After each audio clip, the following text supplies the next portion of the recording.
Em nome do Pai que me criou, do Filho que me resgatou e do Espírito Santo que me santificou, divina vontade reina na minha vontade. Ó minha Mãe, eu te amo e tu me amas. Dá-me o gole da vontade divina para a minha alma. Me abençoa, Mãe, para que todas as minhas ações sejam feitas diante de vossos olhos maternais. Amém. Fiat. Especial Semana Santa. O Evangelho, como me foi revelado, escrito por Maria Valtorta. De Betânia a Jerusalém, predispondo os apóstolos à paixão iminente. 3 de março de 1945. Jesus vai caminhando por entre os pomares e os olivais, todos em flor. Até as folhas prateadas das oliveiras parecem flores, tão cobertas pelo orvalho que cintila ao ser atingido pelo primeiro raio da aurora e sacudido por um leve vento perfumado. Cada ramo é como um trabalho de ourives, cuja beleza os olhos contemplam admirados. As amendoeiras, já todas cobertas de verde, destacam-se das massas branco-rosadas das outras árvores frutíferas e por baixo das videiras mostram, ainda que de longe, os esboços das primeiras folhas muito tenras, tão luzidias e sedosas que até parece uma escama muito fina de esmeraldas ou um farrapo de seda preciosa. Lá no alto está um céu de turquesa escura, uniforme, sereno e solene. Por todos os lados há cantos de passarinhos e perfumes de flores. Um ar fresco nos restaura e alegra. De fato, é a alegria de abril que sorri para todos os lados. Jesus está no meio dos apóstolos, os 12, e lhes fala: Eu mandei adiante as mulheres, pois eu quero falar a vós sozinhos. Nos primeiros tempos em que eu estava convosco, eu vos disse, aqueles que estavam comigo, não perturbeis a mãe, contando-lhe sobre más ações feitas contra o seu filho. Pareciam ações muito graves aquelas. Agora vós 3, que sois testemunha das ações que foram o começo de uma série com a qual será levado à morte o Filho do Homem, tu, João, tu, Simão, e tu, Judas de Queriote, bem podeis estar vendo como as primeiras eram como uns grãos de areia que estavam caindo do alto, em comparação com a grande pedra, com as grandes pedras que agora já estão sendo usadas. Mas naquele tempo, o que havia em vós, em mim e em minha mãe, era uma falta de preparação para conhecer a maldade humana, tanto no bem como no mal. É isto: o homem não chega a ser bom ou mau de repente, mas sobe ou desce pouco a pouco. O mesmo acontece com a dor. Agora, vós que sois bons, crescestes no bem e podeis verificar, sem vos escandalizardes como teria acontecido naquele tempo, a que ponto de perversidade pode descer o homem que se sataniza, assim como eu e a minha mãe o vemos e podemos suportar, sem com isso morrermos, apesar de toda a dor que o homem nos causa. Temos agora nossa alma robustecida, todos nós, no bem, no mal ou na dor. Contudo, ainda não chegamos ao cume. Ainda não chegamos ao cume. Ó, se soubesseis qual é e como é alto o cume do bem, do mal e da dor. Mas eu vos repito as palavras daquele tempo. Não repitais para a mãe o que o Filho do Homem está para dizer-vos. Ela sofreria demais.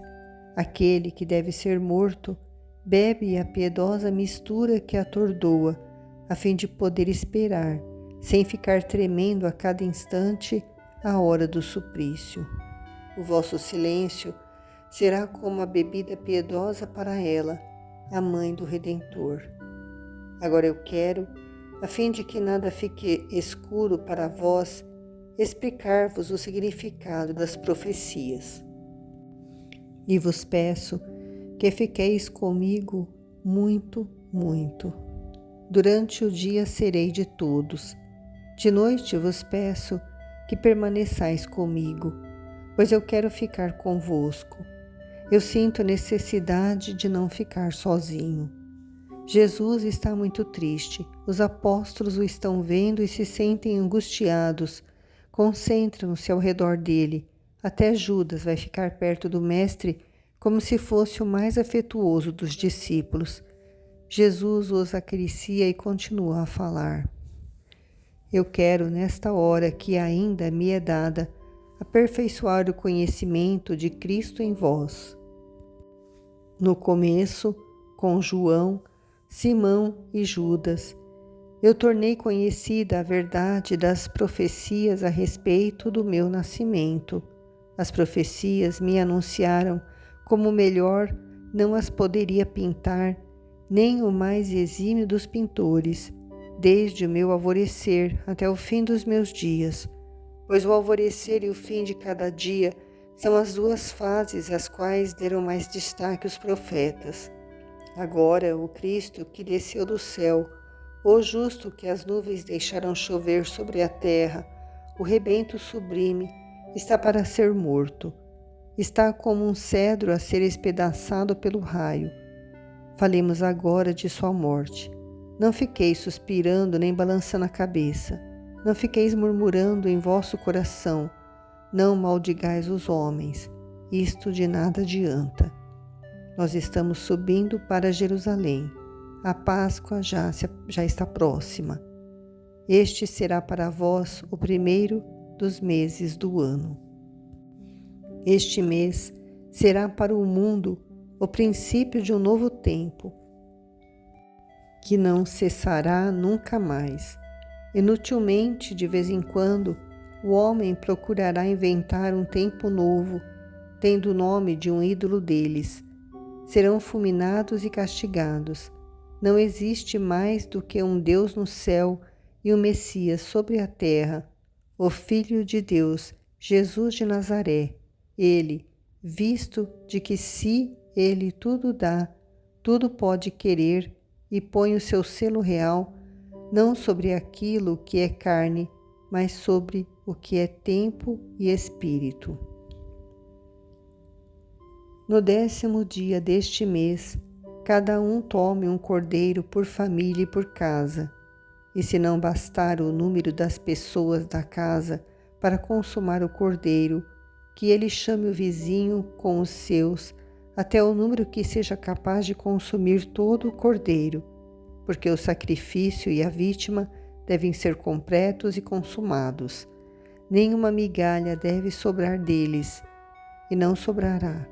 São muitos aqueles que estão para alimentar-se com o cordeiro. É um número sem limites, para um banquete também ilimitado no tempo, e não é preciso fazer outro fogo para consumir os restos, porque os restos não há. Aquelas partes que tiverem sido oferecidas e forem rejeitadas pelo ódio, serão consumidas pelo próprio fogo da vítima, isto é, por seu amor. Eu vos amo, ó homens, e vós, meus 12 amigos, que eu mesmo escolhi, vós nos quais estão as 12 tribos de Israel, e vós, as 13 veias da humanidade. Tudo eu reuni em vós, e tudo em vós eu vejo reunido, tudo. Mas nas veias do corpo de Adão está também a de Caim. Nenhum de nós levantou a mão contra seu companheiro. Abel, onde está então? Pergunta Iscariotes. Tu o disseste. Nas veias do corpo de Adão está também a de Caim. E Abel sou eu, o doce Abel, pastor de rebanhos, agradável ao Senhor porque oferecia as suas primícias e o que era sem imperfeição, e entre todas as ofertas oferecia antes a si mesmo. Eu vos amo, homens, ainda que não me ameis, eu vos amo. O amor é que aumenta e completa a obra dos sacrificadores. Que o cordeiro seja sem mancha, macho e de 1 ano. Não há tempo para o Cordeiro de Deus, ele existe, e existe igualmente no último dia, como existia no primeiro desta terra. Aquele que é como o Pai não conhece em sua natureza divina o que é o envelhecimento, e sua pessoa conhece apenas uma velhice, apenas um cansaço, o da desilusão de ter vindo em vão para muitos. Quando souberdes como foi que eu fui morto, e os olhos que virem seu Senhor transformado em um leproso coberto de chagas, agora estão brilhando com o seu pranto ao meu lado, e já não veem mais esta bela colina, porque o pranto cega com a sua líquida viseira, dizei, pois, não é disso que ele morreu, mas por ter sido desconhecido pelos seus mais queridos e rejeitado por grande parte da humanidade. Mas se o Filho de Deus não tem tempo, e por isso ele é indiferente do cordeiro ritual, contudo nisso é igual a ele, porque é sem mancha e do sexo masculino e consagrado ao Senhor. Sim, inutilmente é que os verdugos, isto é, aqueles que me matarão com suas armas, ou por sua vontade, ou por traição, quererão se desculpar dizendo, ele era culpado. Ninguém, se for sincero, poderá acusar-me de pecado. Será que vós o podeis? Estamos diante da morte, eu já estou, e há outros que também estão. Quem são eles? Não queres saber quem são, Pedro? Todos? A morte vem chegando pouco a pouco e arrebata quem menos a espera. Mas também aqueles que têm ainda muita vida pela frente, hora por hora, estão diante da morte, pois o tempo é como um relâmpago em comparação com a eternidade, e porque na hora da morte até a mais longa das vidas se reduz a nada, e as ações de décadas e mais décadas que já ficaram para trás, desde aqueles da primeira hora, voltam agora em grande número para dizer, eis, ontem mesmo estavas fazendo isso. Ontem. É sempre ontem quando se morre, e sempre é pó tanto a honra e o ouro pelos quais tanto sofreu a criatura, e perde todo o sabor o fruto atrás do qual correu-se como loucos. A mulher, a bolsa, o poder, a ciência, que foi que sobrou? Nada. Somente a consciência e o julgamento de Deus, diante do qual está a pobre consciência, pobre e desamparada pelas proteções humanas e pelas riquezas, e carregada somente com as obras que houver praticado. Apanhem o seu sangue e ponham parte dele sobre os umbrais e a arquitrave, e o anjo, em sua passagem, não ferirá as casas nas quais estiver o sinal do sangue. Apanhai o meu sangue, ponde-o não sobre as pedras mortas, mas sobre o coração morto. É uma nova circuncisão. E eu me circuncido pelo mundo todo. Eu não ofereço sacrifício com as partes inúteis, mas suprimo a minha magnífica, sadia e pura virilidade. Faço dela um completo sacrifício, e dos membros mutilados, das veias abertas, tomo o meu sangue para traçar com ele sobre a humanidade anéis de salvação, anéis de eternos esponsais com Deus, que está nos céus, com o Pai que me espera, e digo, eis aí, agora não podes mais rejeitá-los, porque rejeitarias o teu sangue. E Moisés disse, e depois mergulhai um pequeno maço de isopo no sangue, e aspergi com ele os umbrais.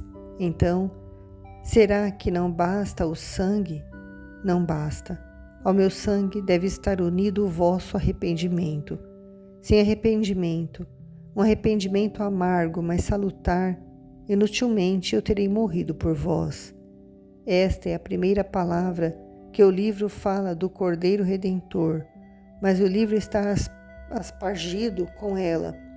Assim como a cada novo surgir do sol, mais perfeita vai se tornando a florescência destes ramos, assim pouco a pouco, à medida que cada ano sucede aos que já passaram e se aproxima o tempo da redenção, pode-se já ver quão espessa vai se tornando a florescência.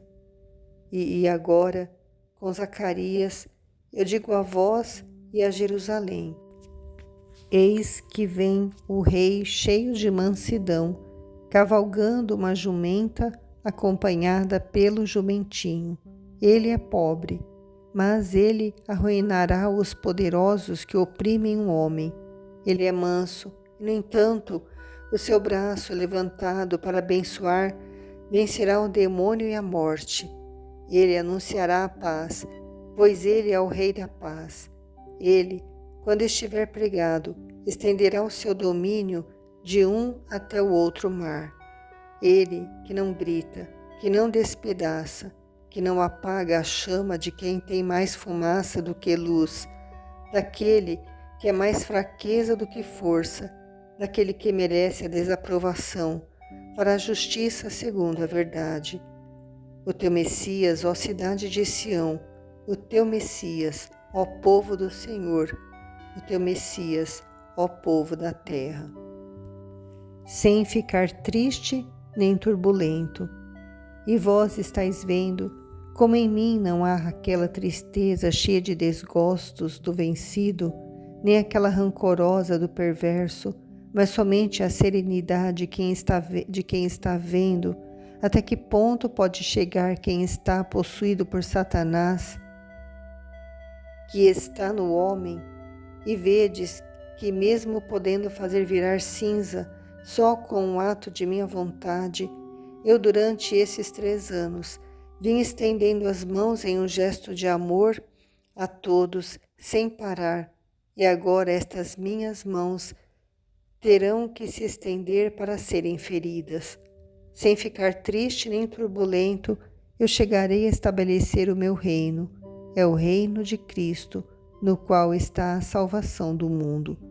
O Pai, o Senhor eterno, me diz: eu te chamei, te tomei pela mão, fiz de ti a aliança entre os povos e Deus, e te fiz luz das nações.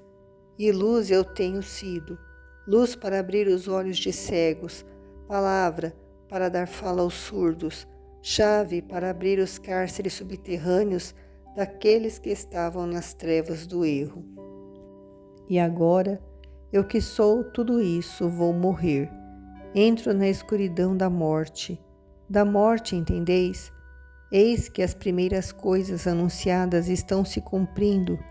Digo eu também com o profeta, as outras eu vos direi antes que o demônio nos separe. Eis Sião lá no fundo, e de pegar a jumenta e o jumentinho. Dizei ao homem, o Rabi Jesus precisa deles. E dizei à minha mãe que eu estou chegando. Ela está sobre aquele outeiro com as Marias, está me esperando. É o meu triunfo humano, que seja também o triunfo dela, sempre unidos, ó unidos.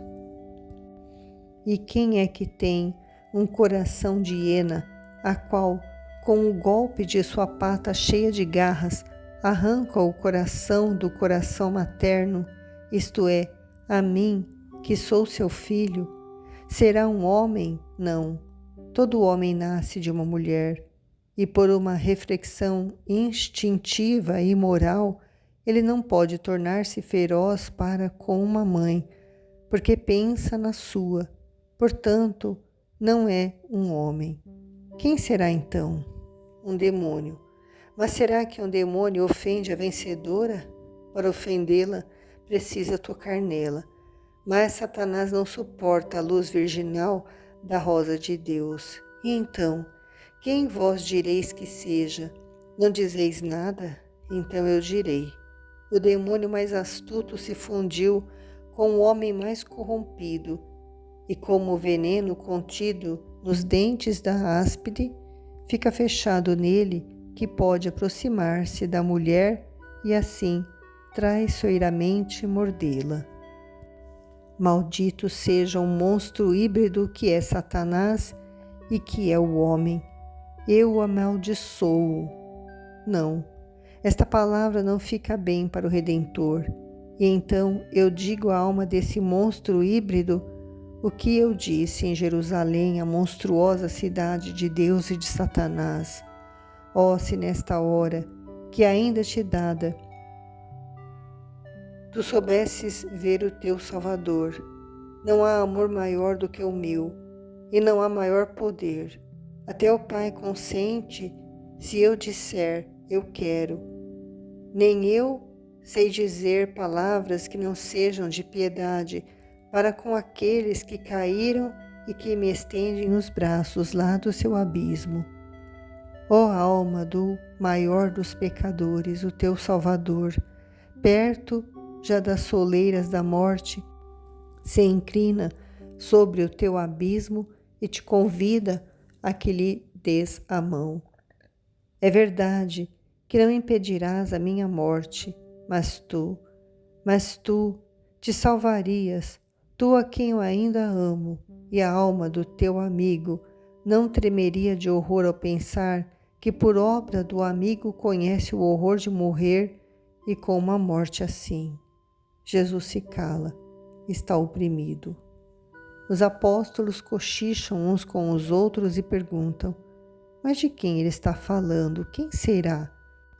E Judas, despudoradamente mentiroso, diz, certamente será um dos falsos fariseus, José ou Nicodemos, ou então Cusa ou Manaém.